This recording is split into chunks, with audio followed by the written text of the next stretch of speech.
Hey traders, it's Christopher Mullen from the technicaltraders.com. Want to walk through the MJ, the alternative harvest ETF. Obviously had huge moves last week, really massive blow off move and reversal to the downside. I want to recap a trade that we did in here and how you need to manage positions, not just for MJ, but for all trades going forward, because really in order for consistent growth and gains, you have to be able to manage your positions. It's all about risk management and scaling out of trades and keeping a runner in there in case they continue to keep moving. But you've got to have targets, you've got to have trailing stops or stops in place. I'm going to quickly run through this trade that we had. Now, if you take a look here on February 1st, we had after the closing bell, we ended up getting a buy signal on the marijuana ETF there. And we entered the next day at the opening bell. So we entered on the second at the opening bell, and we're looking for three critical targets that we scale out a quarter of a position each time those targets are hit. Now, in the first trading session, we hit this first blue line here, a 7% target. That was our first target where we pull money off the table. The next trading session, we saw it move up 15%. That is our second target. We sell another quarter of the position, and then it went all the way up to 20% later in that day for the third key position where we scale out another quarter. So within 2 days, we had sold 75% of our position, a quarter at each of those three targets, and then it really traded sideways, took a bit of a breather, and then we saw it just rocket higher to the upside. Now, eventually, we did get out for a 47% gain on the balance of the trade, and we saw a big move here, a big exhaustion gap. The Reddit group was talking about getting into this sector, and everyone piled in, created this massive gap to the upside. Everyone more or less huge volume, made all the other volume dwarf, and we saw everyone get in at the top, and then it crashed 20% intraday, and then ended up bouncing back pretty good. But since then, it just continues to fizzle out. Now, we ended up getting out as our 15% trailing stop, followed the price up, and it triggered here. And overall, it ended up being a pretty much perfect trade. The fact that it had this huge run up and then a reversal really dragged our trailing stop way up here versus it being much further down. So it worked out very well in our favor. And now we just let this go. This is a done trade until we get some new trade trigger, new setup in this sector. Now, if we were to take a look at the 10-minute chart, you can see this is several sessions before, and this is going all the way up into the trade. We had some pretty big wild swings here. Now this blue line is where we got in, and we saw the momentum take off. We hit three of our targets here, and then it continued to rally up.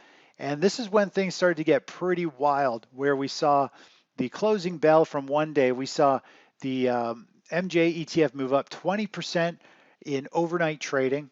And that's when we knew that there was some massive exhaustion move about to happen, where we figured our trailing stop was going to get pulled up real quick. And eventually we ended up getting stopped out somewhere right over here.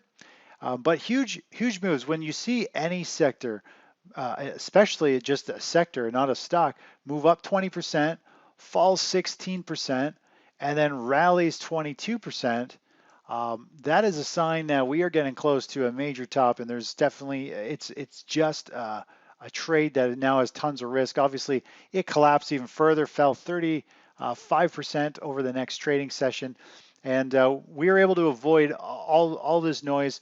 We got in, we had the price spike, where our protective stop came in place, and then it becomes a total crapshoot in terms of where this asset is going to go. Obviously, there's some type of news and event. Anything after that becomes very random, and the way that this moved up was, especially with news driving it up, everyone piling in, generally ends pretty bad, and we see a big sell-off, and that's what we ended up seeing. And more or less, that play is now done until it has a new setup. Now, if we were to actually take a look at the alerts, here's the alert that we sent out on on February 1st. We end up having up new band trades. We put on 4 new positions. All of them are making good money here and trading higher. But here's the MJ, the first ETF that we got into, or one of the ETFs. And then we take a look at the next trading session. This is February 2nd. And we see how this is a 10-minute chart. We got in, it rallied up all session, and 20 minutes before the closing bell, it ended up hitting the first 7% target for us. And this is where we sold 25% of our position to lock in some gains. The following trading session, it rallied, hit our second target for a 15% profit. So we scaled out another 25% of the position there. Later that same day on February 3rd, we ended up seeing it push all the way up to this 20% target, and did that before lunch. It was before even 11 o'clock in the morning. We had hit the 15% and then the 20%, and we sold another 25% of that position. And then from there, now the trade is closed out because the 15% trailing stop came into effect with the giant exhaustion gap to the upside and then reversal to the downside. We end up closing it out for 48% gain on that final portion of the trade. So we've got our other positions in here. Two of them have hit their 7% targets, working their way up to the 15% levels.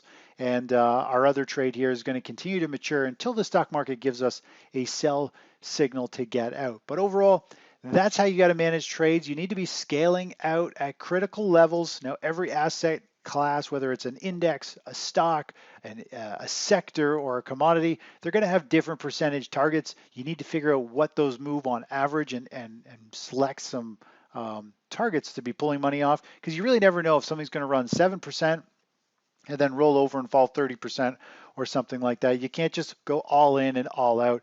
It'll be very, very difficult to make money in the long run. You need to scale out and then keep a runner in place with either the stock market tells you to get out of all your positions or your trailing stop for the position gets triggered.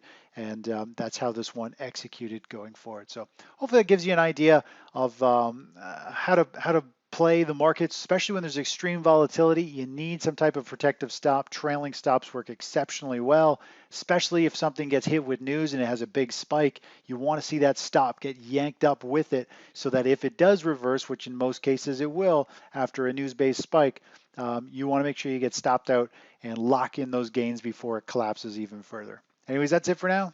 Take care. Bye-bye.